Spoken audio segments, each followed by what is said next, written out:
for more on the crisis in Gaza and Israel's overall military strategy. Let me turn to Gideon Levy. He's a journalist, author, and columnist at Haaretz Newspaper. He also served as a former advisor to former President Shimon Peres. Gideon, thanks for being on the program. We are more than 100 days into this war. More than 24,000 Palestinians have lost their lives. Israel, from the onset, said it had two objectives: eradicating Hamas and freeing the remaining hostages. In your opinion, is Israel any closer in achieving that objective? Unfortunately not. Both goals were vague. I mean, one goal was not vague at all, releasing the hostages.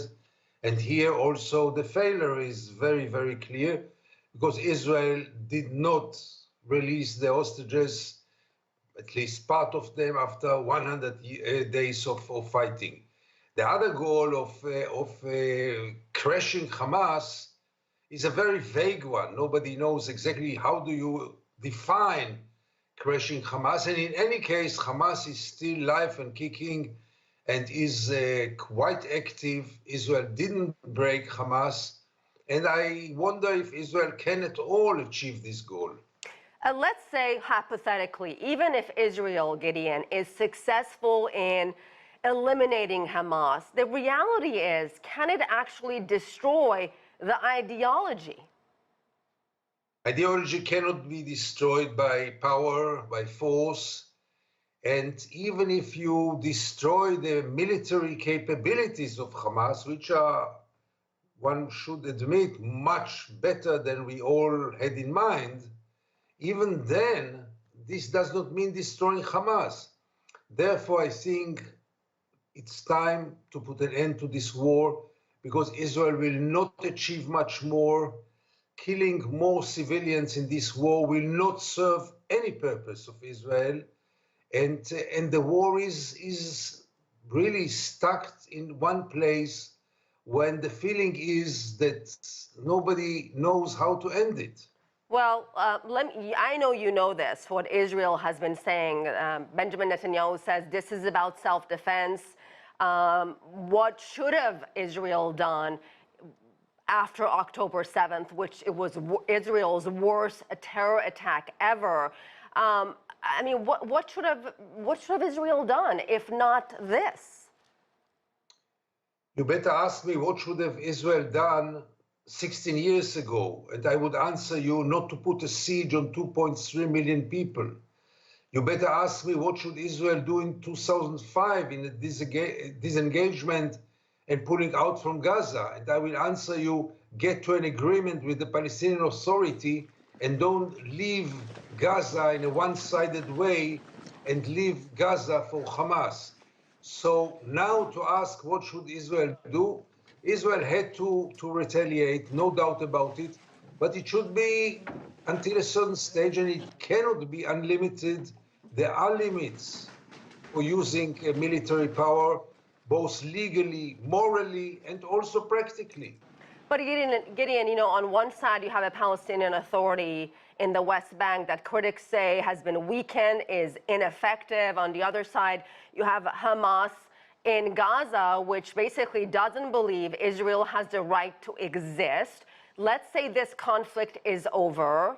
Who does Israel negotiate with when this is all done and over with? The question is not who does Israel negotiate with, the question is what is Israel willing to negotiate?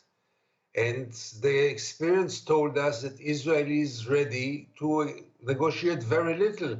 Prime Minister Netanyahu had today, just 1 hour ago, a press conference, and he declared again and again that he doesn't believe in any kind of a solution with the political solution with the Palestinians, that there will be no Palestinian state, and for sure not one democratic state between the river and the sea.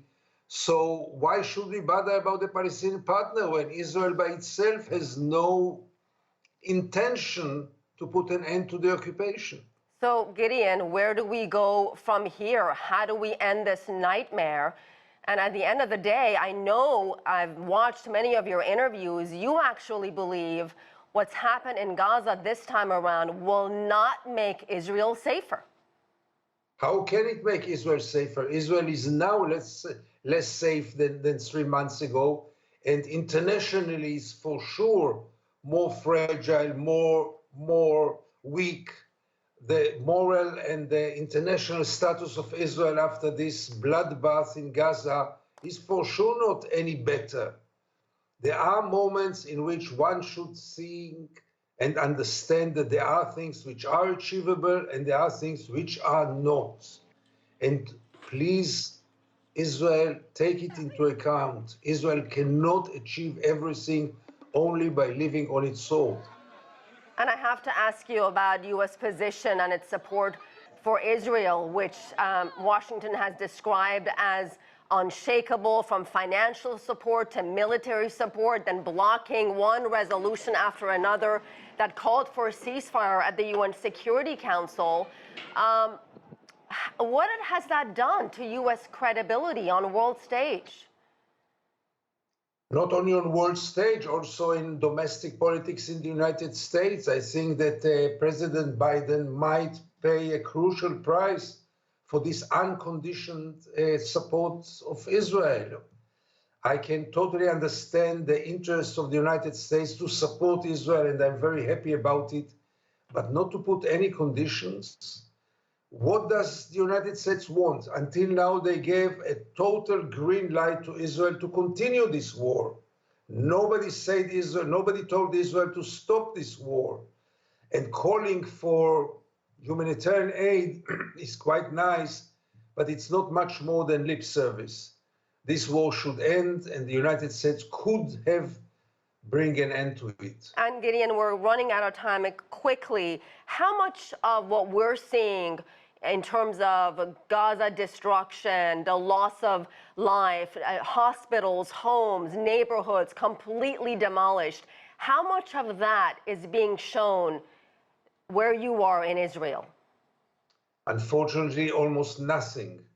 And that's the crime of Israeli media, who does it voluntarily, by the way. Nobody had told the Israeli media not to show half of the story, but it just shows it to please the viewers and the readership. By the end of the day, your viewers had seen so much more about Gaza, which is 1 hour drive from the place where I sit now. And still, Israel closed its eyes with the help of the media, not to see, not to show, not to see the children dying on floors of fancy, dirty hospitals, not to see the destruction, not to see the uprooted people. And that's very crucial because it shapes also Israelis' mind. All right, we're going to leave it there. Gideon Levy, very fascinating discussion. Thank you so much.